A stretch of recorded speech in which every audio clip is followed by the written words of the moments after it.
Chris Godinez, licensed professional counselor, also the host of We Need to Talk on every Sunday at noon, and then I post these videos up to Patreon and Facebook and whatever, whenever I think about it. These videos are for educational and informational purposes only. The views and opinions stated herein are mine and mine alone. They do not represent the ACA, the APA, or any other therapist for that matter. Boom, shakalaka, done. I'd like to thank my sponsor, BetterHelp, BetterHelp, BetterHelp.com/Chris Godinez. They're an online therapy company. They are international. They have 30,000 therapists working for them. They are getting really good feedback, honestly, from people who've used them and then have contacted me and said, wow, I really love my therapist. Thank you. So thank you.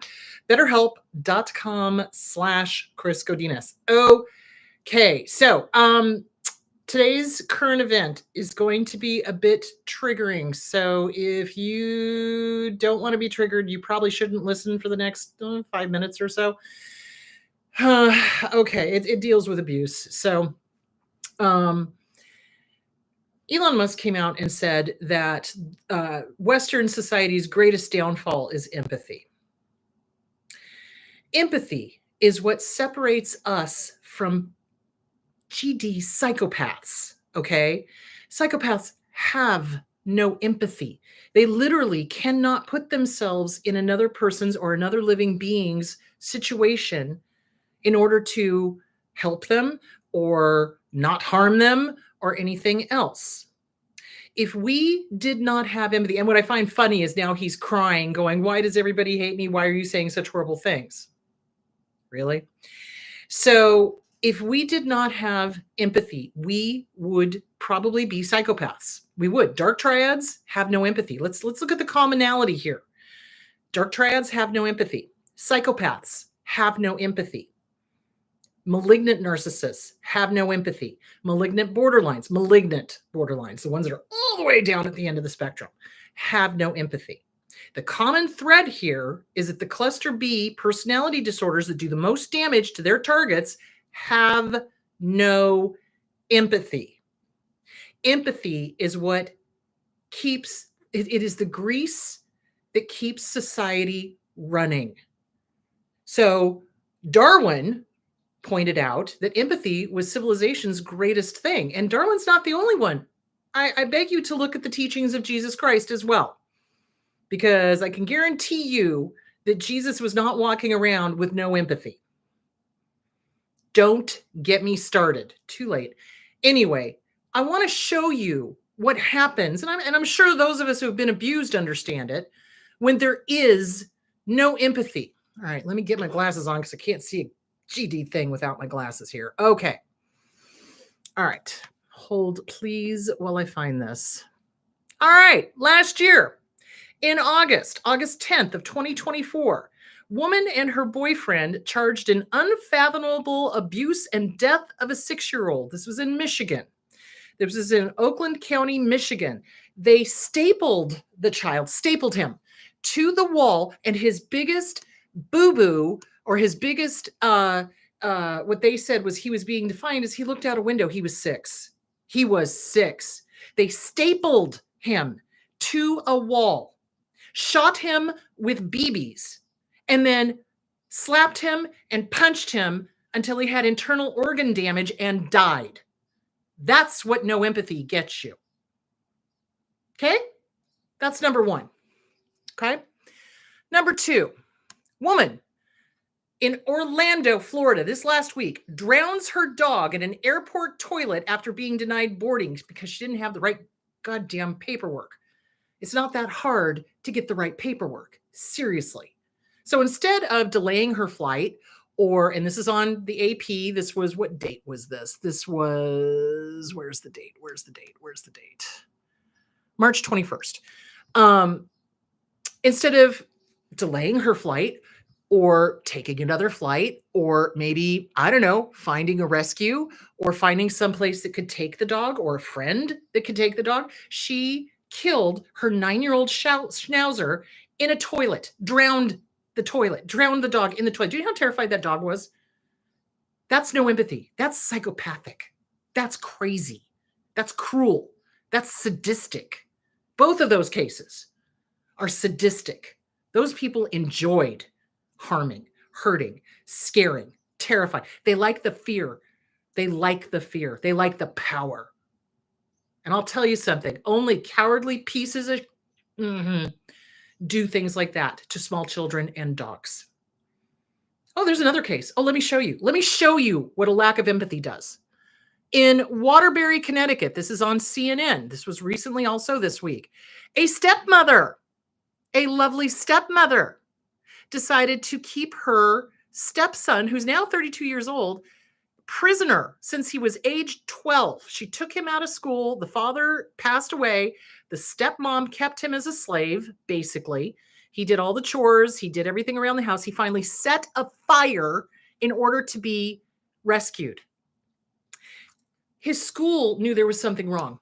Oh boy, does this sound familiar. I cannot tell you how effing pissed I was when I read this. His principal, because the principal recognized it, the teachers recognized it, called the Department of Children's Services, for whatever the name of it is in frickin' Connecticut, 20 plus times. They came out once. I hope to God he sues the living schmolies out of them. Came out once. And of course, everything was fine. Oh, there's nothing wrong. We don't see anything wrong here. When the principal and the teachers and fellow students were giving this kid their lunch because the guy was starving, she kept him at starvation levels so he wouldn't have the energy to leave. That's a sadist. That's a dark triad. That's a sadist. That's a psychopath. Okay, I got one more for you. I don't have a news article on it because this is a personal case, and I'm sure you'll understand why I'm freaking livid over it. Southwest Collie Rescue posted that they had found a dog that was starving. It was starved. It was literally skin and bones. It was part collie, you could tell. And they were asking for donations. So there were so many of us that donated. And John and I started talking. We were like, okay, if this little guy makes it, let's adopt him. Let's put into adopt him. You know, he needs a good home. He'll be spoiled. We'll take him on trips because that's what we do with our dogs. And so we were really pulling for him. And yesterday, they posted that he didn't make it because he was too far gone, because he had probably heartworm, intestinal worms, and the doctors, both two vets, they went through two vets to get a second opinion. And both vets said, okay, yeah, we could get his weight back up, but it would only be prolonging the inevitable. His quality of life would not be good. That is what empathy, a lack of empathy, will get you. Do you understand? Do you see where I'm going with this? A lack of empathy is where they dehumanize and devalue, sound familiar, and discard life, any life, human life, dog life, cat life, doesn't matter. In order to do what they did, they looked at those two dogs, those two people, that little kid, a little innocent, goddamn, that little innocent 6-year-old that did not deserve that for simply looking out a window, because that's what 6-year-olds do. And that was his horrible offense that he died for. In order to do that to that kid, they had to view him as an object. They had to view the dogs as objects. Oh, well, it's too much of a bother. I want to get on the plane. This thing is keeping me from getting on. Well, this thing is a sentient being, you piece of shit. I'm sorry. I'm pissed. The other dog. Oh, it's got heartworm. It's got whatever. We're just going to let it starve. What? Fuck.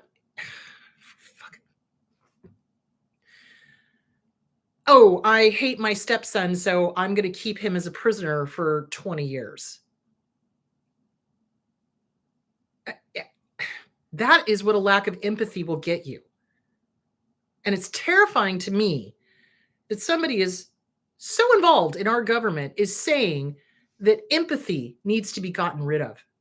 It's a waste of time to take care of the poor, the suffering, the indigent, the homeless, the drug addict. That's what our whole country was founded on. If you look at the Statue of Liberty, give me your poor, your huddled masses, yearning to breathe free. So a lack of empathy is going to create a whole bunch of people who view other people and animals as things to be used for amusement. If you study history, if you look at what they did in the Holocaust, they would do that. They would torture people in the concentration camps for amusement. They would shoot them for amusement because they objectified them and they had no empathy. So y'all need to be thinking real hard about somebody who is advocating for no empathy, because that tells me everything I need to know about that person. Aside from the fact that they declared their child dead to them when they went trans. A good parent never does that. A good parent loves their child unconditionally. Period. All right, here endeth the rant. All right, so today's topic is guilt, shame, and codependency, because I decided we're just going to cover the whole kit and caboodle. All right, so guilt. What is the difference between guilt and shame, and why? How does codependency play into this whole thing? So first of all, let's back it up. All right. When we go no contact or even low contact with an abuser, no matter who that abuser was, whether it was, a family member, whether it was a friend, whether it was a lover, whether it was a coworker, a boss, whatever, we have a tendency to feel incredibly guilty. Here's why. There's a lot of mistaken thoughts going on at this, so we need to kind of suss them out. So the reason we feel guilty is because we know how we would feel if somebody stopped talking to us. The part you're missing, however, is that we actually have empathy and we have feelings, healthy feelings. We feel emotions normally or normatively as possible. Okay. Abusers do not. They have emotions, but they do not experience them the way you and I do. And I know that's really hard for people to wrap their head around. Okay. But they don't. They do not experience love, sadness, etc., whatever, the way we do. It's always very self-centered to them. They don't feel guilty because the person left them. They feel, anger that the person left them. They don't feel remorse for what they did. They feel anger or remorse that they got caught. They don't give a flying rat's ass about anybody or any animal. Okay, this is why they do think. Oh, there was another case. There was another case. I don't remember if it was the Southwest Collie Rescue or if it was the Southland Collie Rescue, but they posted that another abuser left the spouse and then the dogs are missing. They don't know where the dogs are. So everybody's on high alert trying to find the dogs. That's what they do because they have no sympathy. They have no empathy. They have no feeling of, oh my gosh, this is a living being, whether it's a human, dog, cat, hamster. I don't give a frick. This is a human being. This is a living thing. They don't have that. Okay. So we kind of project onto them our ability to feel, our ability to have guilt. They don't have guilt. They don't. Let's be real clear. I've never once heard one of them say, gosh, I feel really guilty for the way I treated my kid. Gosh, I feel really guilty for the way I treated my spouse. No, do you want to know what I hear? Well, they blah, blah, blah, blah, blah. They never take accountability. In order to feel guilt, you have to take accountability. They never take accountability. Let me say that again. In order to feel guilt, you have to take accountability. They never take accountability. We take too much. So let's slide into codependency right now, shall we? Codependency is when we are trained that we are responsible and accountable for everybody's emotions, everybody's well-being, everybody's happiness, etc., etc., etc. How does this happen? Well, it happens when we have a family of origin that is either addicted, they have some sort of drug addict, alcoholism, something that we end up having to take care of them because they cannot, or there's some illness going on and we have to end up taking care of them because they cannot, or there's mental illness going on like narcissism, malignant borderline, dark triad, and we get told that it's our responsibility to raise the younger kids, to take care of the household, to do all the chores, etc., etc., etc. And we become very, what's the word I'm looking for? we begin to think that it is our job to literally take care of everybody, everything. And it's our fault. Okay. That's because the abuser never takes responsibility. They train us to take on the accountability and the responsibility that should have been theirs. So when we grow up and get out of it and we finally go, oh my God, that was awful. I'm going that they're toxic. They're harming me. I'm going no contact. We immediately feel guilty because we know how we would feel if somebody went no contact with us. So there's also the inner child involved. It's all interconnected. This is why I keep saying you cannot just work on one book and expect everything to be fixed. A lot of stuff will get fixed, but you got to work on them kind of in tandem. So I'm going to stop right now and I'm going to give you the bunch of books that you need to be working on in order to deal with guilt. Okay. Self-Esteem Workbook by Glenn Schiraldi. Why? People with healthy self-esteems can recognize and tell the difference between healthy guilt and shame, which we're going to get into in just a moment. So Self-Esteem Workbook by Glenn Schiraldi. Okay. Inner Child Workbook by Catherine Taylor, or Regaining the Inner Child by Lucia Cappuccioni. Facing Codependency by Pia Melody, or any of the books on codependency. There is literally a ship, not tea, ship, ton of books on codependency. So Melody Beattie's done books on it. Pia Melody's done books on it. I mean, there's tons of codependency books. Get one, read it, do it. The Disease to Please, Harriet Breaker, that's another one. That deals mostly with family stuff. CPTSD from Surviving to Thriving by Pete Walker. Okay. All of those books, you are going to need to work. When one gets too much, you set it aside, you start working on the other one, and you just kind of switch back and forth, and you just keep kind of cycling through until you get through them. Okay. So inner child gets triggered because the inner child goes, I'm being abandoned. Oh my God. Oh, I can't. Oh, this is horrible. No. Inner child needs to be worked on. You are going no contact with an abuser to save your life. I'm not kidding you. I can guarantee you that after them killing that kid in Michigan, the boyfriend apparently was the major aggressor, but the mom stood by and watched it happen. He probably would have turned on the mom, and the mom threw the kid under the bus to save herself. Wonder how old she was when she did that. I do not excuse that. I really hope there's a special place in hell for them, but it explains it. So you've got to work on the inner child. You've got to work on the codependency. You've got to work on the self-esteem is huge. Seriously, you fix that, a lot of this stuff falls in place. You got to work on your abuse. Okay.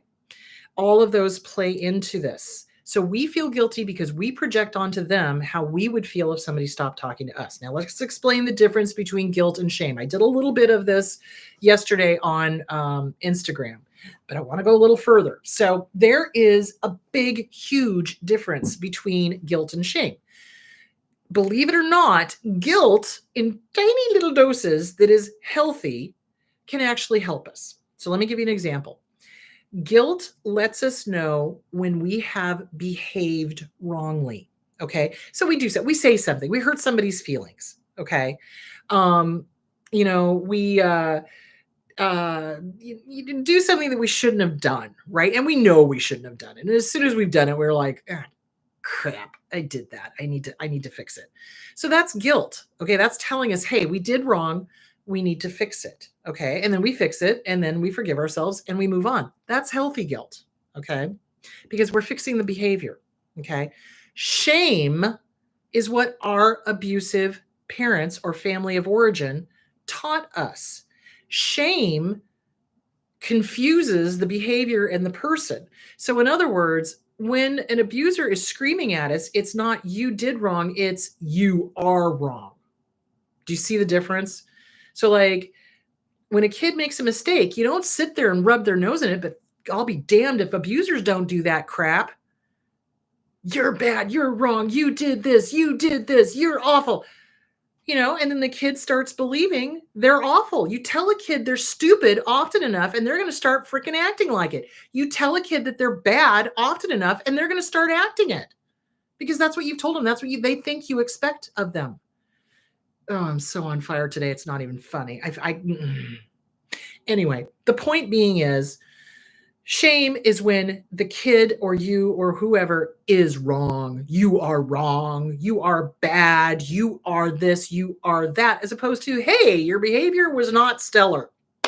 What can we do to fix that? How do we make amends? And how do we make sure you don't do it again? Do you understand this was wrong? Okay. So there's a huge difference.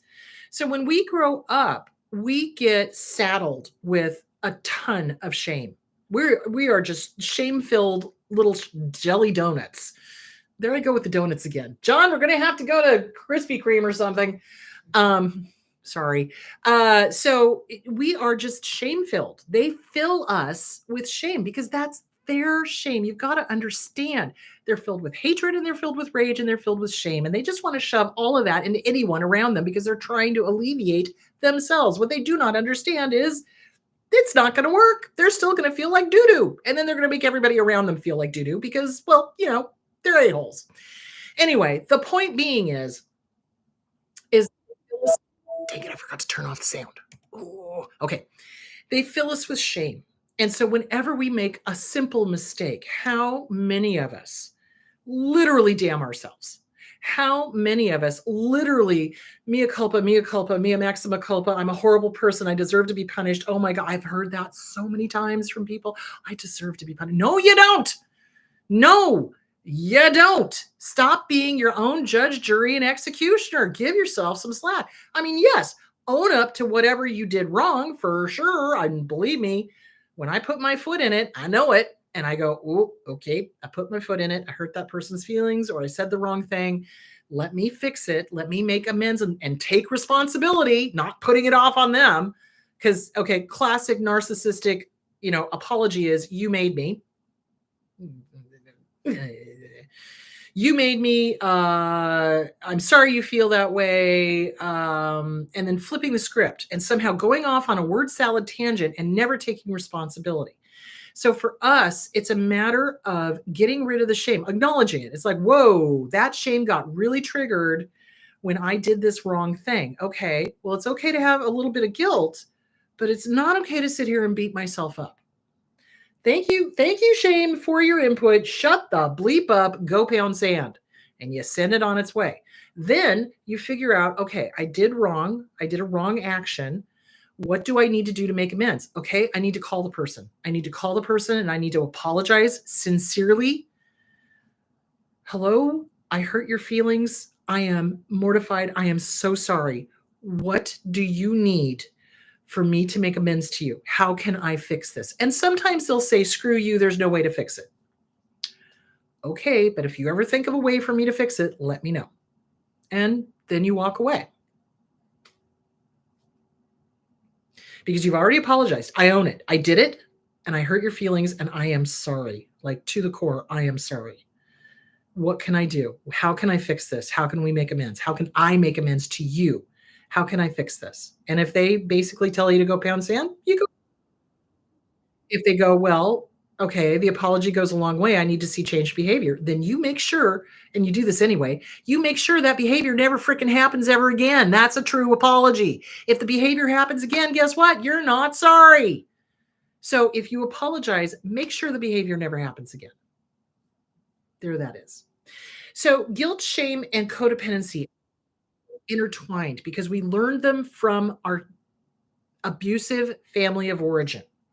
So they take guilt, they pump it up with steroids, they turn it into shame, they shove it into our head.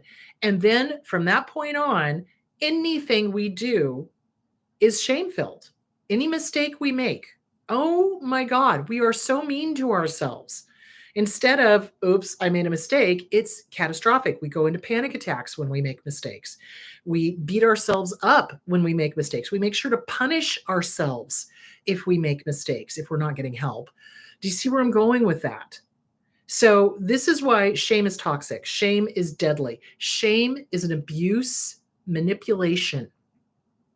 If they can make you feel as crappy as they are, they can manipulate you. If you recognize you don't deserve to be treated like that and you don't deserve to feel shame like that, then they can't manipulate you. There's a reason for everything they do. They're trying to get rid of their own uncomfortableness, their own shame, their own whatever, and they shove it into us and then they still don't feel good. So they just keep shoving it. And oh look, they're not having very good self-esteem. I can manipulate them easier. They're diabolical. They really are. This is why I have absolutely zero empathy or sympathy for people who harm children and animals, or basically anybody or any animal, period, because, it's a thing. So, yeah, they do it on purpose. So, guilt in tiny doses, healthfully delivered, is okay. So, for example, your child does something wrong. You point out the behavior. What you did was wrong. It hurt Sally's feelings. So here's what you need to do to try to make it right, and don't do it again. Notice there's no shame involved in that. It's a how to. It's like, okay, you did this wrong behavior. Why did you do it? What were you thinking? Okay, you need to go apologize to Sally. Okay, good. You apologize to her. Good deal. Forgive yourself and make sure it never happens again. Nowhere in there is shame. Nowhere in there is you are bad, you are wrong, you are. So, not to be confused with parenting where they just let them do whatever. Okay, no, you hold them accountable. That's what being a human being is all about, is you hold people, children, adults accountable. You do not let them get away with stuff. You do not poo-poo it. You do not whatever, minimize it. You make sure it's corrected, but you do it with the appropriate amount of guilt, kind of you did wrong. Simply is what it is. Here's how to fix it. You need to make an apology. Go make the apology. Okay, good. You apologized. Okay, good. Make sure it never happens again. Shame, on the other hand, is bringing it up over and over. You remember that time when you insulted Sally? Oh, they'll do that. 100%. I have seen parents do that. Oh, you remember that time when you did this stupid act? Because they want to embarrass you. They want you to be filled with shame. They want you to hurt. They want you to not like yourself. So the best way to give the middle finger to any abuser is to like yourself. Work on the self-esteem. So the codependency comes in when we feel like we need to act a certain way because our abuser has expected that. So I need to feel guilty. I need to feel shameful. So when we go to leave them, we've got all of this baggage from our inner child, from our childhood, that's like, oh, but you've always taken care of your abuser. Oh, but you've always taken care of Aunt Bertha, whatever. Well, okay, you don't have to anymore. If they are abusive, you walk away. You shut the door, you lock it. They do not change, guys. They do not change. I've heard so many people contact me and go, oh, but they'll come around. They'll do this, they'll do that. Okay, based on past behavior, I don't think so. Nope. In the history of never has one come around. Okay, they don't change. They get worse as they age. Now, they will say things like, oh, I'm sorry. And then there's going to be a button there, or there's going to be like, oh, come back and it'll be different. Okay. It never is. It might be different for the first little bit, but then they slide right back into their behavior. 110%. So you want to work on the codependency. You owe them nothing. When you go no contact, this is you saving your own life. This is you saving your emotional life. This is you saving, in some cases, your physical life. Okay? They're dangerous. They are, especially if their abuse has gone from verbal and emotional to physical to harming animals. They're dangerous. It doesn't take much to push them into doing other acts because they enjoy it. They're sadists. So you're doing this to save your life. You have nothing to feel guilty about. Zip, zero, zilch, nada. You don't owe them anything. And if anything, I'd love for you to do some mirror work and maybe writing it out about how you don't owe them anything. You don't. Hi, good to see you. Have a great day. You know what? You do not owe any abuser anything, period. You get to walk away from them. You get to go no contact. You know why? Because you say so. Then you walk out and you work on that. So guilt is part of fog, fear, obligation, guilt. Okay. That's how they manipulate. And the only reason it works is because it's not so much guilt, it's shame. But FOSS doesn't sound as good as fog. So it's really the guilt is shame. So they're playing on that shame. You owe me. You owe me. Obligation. You owe me. You should feel guilty. You should feel bad about yourself for going no contact. No, absolutely not. You should not. You should feel good about yourself. You should throw yourself a party is what you should do. Seriously, because you're doing the right thing. They're not going to change. You cannot fix them. You cannot heal them because you did not break them. They were rotten before you came along. They're going to be rotten long after you leave them. So you have nothing to feel guilty about. You are doing what is best for you. And guess what? That's okay. They've always done what's best for them. They have never once done what's best for their kids. Not once. It's time you start doing what's best for you. So there that is. All right. Let's see how we're doing on time. Oh my goodness. Yep. Let's get to the questions. Oh, my hair has done the Watusi. Okay. Let's get to the questions, shall we? So I hope that answered the question on guilt when we go no contact. You have nothing to feel guilty about. You're doing the right thing. 110%. They're going to try to make you feel guilty, but that's why you go no contact. They're also going to throw flying monkeys after you. So when they do, you just, nope, no thank you. Nope, not interested. Nope, I owe them nothing. Nothing. And of course, they're going to throw the whole, oh, honor thy mother and father. That's one thing I've heard with the older ones. Second half of that line is parents, do not bring your children to anger. It's a two-way street. You owe them nothing. If they are abusive to you, if they are harmful to you, if they are toxic to you, you owe them nothing. Zip, zero, zilch, nada. And anyone who throws the Bible at you, trying to guilt you into having contact with somebody who is harming you, you really want to take a look at who they are because they just showed you. Does that make sense? All right, so let's get to the questions. Blah, blah, blah. There they are. All right. With all that's going on in the U.S., I find it hard not to feel guilty when I put a boundary on how much political action, volunteer work I do. Everything seems so urgent, but I have a job. Advice. You do what you can, sweetheart. You do what you can. So if you can, so for me, I too have a job. So what I do is I scan the news once a day, because if I do it more than that, I'm going to drive myself crazy. So what I do is I scan it usually in the afternoon to see what's been happening, because, by then stuff has already gone down on the East Coast and blah, blah. And I will take 15 minutes out of my day and I'll start writing and calling. And I do that every day. I'm pretty sure I'm in a personal relationship with Mark Kelly at this point. Anyway, the point being is that you do what you can. If you can get out and protest peacefully because you don't want to do anything else, peacefully protest, do that. If you can write letters, and when I say write letters, I don't mean like actual physical letters. If you go on to the senators' websites, they have a contact thing, a contact form. You just fill that out and you send them your concerns. And that's what I've been doing every day. So you do that. You do what you can. And don't feel guilty. Again, don't feel guilty for just writing letters or calling. I like to call because, I like to call because then they can hear how angry I am. So, so you call, you write, and sometimes I do both to make sure that they get the point. And you do what you can. If you can't, you donate to whatever group that you feel is going to, represent you. So do what you can, but don't feel guilty. You do what you can. Pick something and do that. So that's it. And it's kind of like with the dogs, right?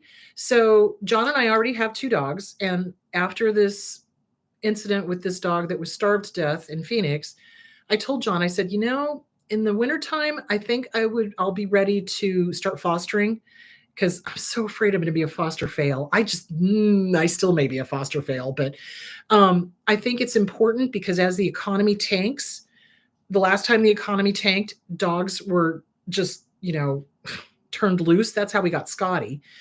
So I want to be able to foster some dogs so that they have at least a safe home. I can't adopt all the dogs. If I could, I would, but I'll do what I can. And then I'll donate to the Southwest Collie Rescue when I can. So I'm doing what I can. I can't do it all, Wish I could, but I'll do what I can. And that's all we can do. So there is that. I hope that answered that question. Okay. Or donate to whatever rescue you like. I just like collies, so does my sister. Does the guilt ever go away? I've been on medication and therapy for a year now, but I get overwhelmed with sadness by intrusive thoughts of my dying mother who I've gone no contact with. Yes, it does go away. It does. And let me give you an example. When my dad died, he called me and he told a completely inappropriate, off color, racist joke. And I just kind of took, John's a page out of John's book because we're practicing Buddhists. And it was kind of like, oh, well, I can see how you would think that was funny, which is not saying it was funny, but I could see how he would think it was funny. And he accepted that. He was, he thought that was great. And then I love you, honey. And he hung up. My sister got the same phone call. And instead of just acceptance and just being like, okay, because it would have, you got to pick your battles and you've got to realize what you can and cannot win or can and cannot educate on. I think that's more educating than winning. And my dad was long past educating. He didn't care. He was racist. He was sexist. I'm surprised I didn't find a KKK outfit in his closet after he died, to be honest. The whole kit and caboodle. And I knew it wouldn't do any good to scream at him, but my sister screamed at him. Well, 3 days later, he dropped dead from a heart attack. She felt incredibly guilty. And, and I kept telling her, I'm like, sweetie, you got nothing to feel guilty about. You did what your conscience told you to do. Because he was racist and inappropriate and sexist and weird and everything else. And so working with her therapist, she finally came to the conclusion that, yeah, she did. She stood up for what she knew to be best for her. And there was nothing wrong with that. It did take some time. So remember, they've brainwashed us essentially for our childhood, right? Until we could get out, until we could leave. Robin left when she was 14? And I left when I was 17. So as many years as we were brainwashed, it's not going to take that long in therapy to fix it. But it is going to take a while to undo all of those mistaken thoughts, mistaken beliefs, shame, all that crap. Hold on. And I'm super proud of her. I mean, she worked on it. She knew it. She knew she had guilt and she had regret and everything else. But it's kind of like she finally came to the conclusion. It was like, I stood up for what I believed. And so I shouldn't be apologizing for that. And I'm like, no, you shouldn't. And especially, unfortunately, that just happened to be your last conversation with him. But if that wasn't your last conversation with him, you still did the right thing, so it just takes time. The guilt does go away. And remember, it's like, where is the guilt coming from? Who is stirring this up? Or where is this coming from? Who taught you to feel guilty? And a lot of times, yes, kids go no contact with the abusive parent, and the abusive parent dies. I think more than guilt, look at the regret. And I don't mean regret like you did the wrong thing. I mean regret isn't it a shame that they couldn't have figured it the bleep out? Isn't it a shame that, if only they'd been healthy, if only they were willing to get help, if only they worked on themselves, could have been a completely different outcome. And that's how I felt with my dad. It was kind of like, if only he'd been sane, he could have been a great dad. He wasn't. If only he'd gotten help when he recognized there was a problem. What is crazy to me are these narcissistic parents who have tons of kids, right? And all of the kids are no contact with them or very low contact with them. And instead of taking a look at themselves, the common denominator, they blame the kids. Damn ungrateful kids. Well, I'm sorry, but if everybody's going no contact with you, there's a reason. And it's not the other siblings. So anyway, it's the if only they were sane, if only they'd gotten help, if only things were different. And it's not your fault. You did not make them behave horribly to the point where you had to go no contact. They behaved horribly to the point where you had to go no contact, and you absolutely did the right thing. No guilt, baby doll. No guilt. So work on, I would say, the inner child. I would say, where is that guilt coming from? Maybe write and burn letters to your inner children, and let them know, hey, we did the right thing. We did the right thing. This person was toxic. This person was harming us. And every time we had contact with them, they harmed us. And it's true. Every time I had contact with my dad, I always felt like I needed to go take a shower afterwards because he always said or did something that was slimy or icky or inappropriate or racist or sexist or whatever. So, yeah, I wasn't ready to go no contact at that time, but I went as low contact as I possibly could. So, yeah, no guilt. No guilt. Write a goodbye letter to the guilt. Dear guilt, bleep the bleepy bleep bleep out of bleeping bleep you. I don't need you. I have nothing to feel guilty about. And I refuse. I refuse to feel guilty. Who's trying to make me feel guilty? Well, screw that person. I'm not going to play. No, thank you. I have nothing to feel guilty about. If they had wanted to be in a relationship with me, how about they not be an abuser? There you go. Do you see where I'm going with that? So gentle with you, my love. Gentle, gentle, and no guilt. You have nothing to feel guilty about. You did the right thing, 110%. Okay, let's get back to the questions. You finally meet a sweet online friend and they express joy by hitting your arm or leg from time to time. It hurts. What is a quick, clear sentence to stop that without medical words? I don't like being hit. Stop it. Seriously. I know you're doing it to, because what people do is they touch people or they smack people as a way to it's also to establish that oxytocin if it's bare skin. So you just tell them point blank, I don't like being smacked. Stop smacking me. If you're making a point, you can smack your own hand, but don't smack me. I don't like it. And if they continue to do it, there's your answer. That person does not respect your boundary. You don't have to get psychological about it. It's just, I don't freaking like it. Don't do it. And what I say to people when I'm serious about stuff, and John can tell you this, I will say, I am going to make a request in the form of a demand. Stop smacking me. I don't like it. Period. There you go. That should get it across. So yeah, it's just, there you go. You just don't like it. You don't have to put up with it. All right, let's see if there are any other questions. No, there are not. All right, you guys, next week, I want to talk about their need for revenge. I want to talk about why are they so crazy about tit for tat, why they need revenge, what it does for them, and how it usually backfires. All right, my loves, I will talk to you next week. We're going to talk about need for revenge and also our need for revenge because we get taught that by them. So we're going to talk about how that's no bueno and what we can do instead. So, all right, my loves, have a great week. Drink plenty of water. Take good care of yourselves. Gentle with you as always. And I will talk to you next Sunday.